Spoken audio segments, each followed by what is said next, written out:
morning to all. Today I came to talk about National Broadcasting Day. National Broadcasting Day is observed on July 23 every year in India. The day aims to remind us about the impact of radio on our lives.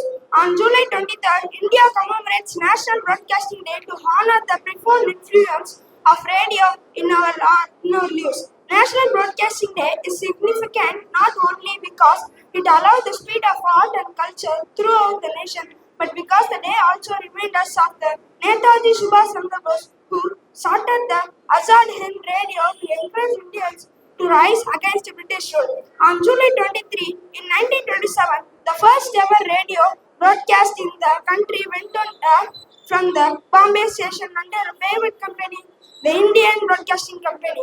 On the 8th of June 1936, the Indian State Broadcasting Service became All India Radio. Doordarshan is an Indian public broadcasting service. Thank you.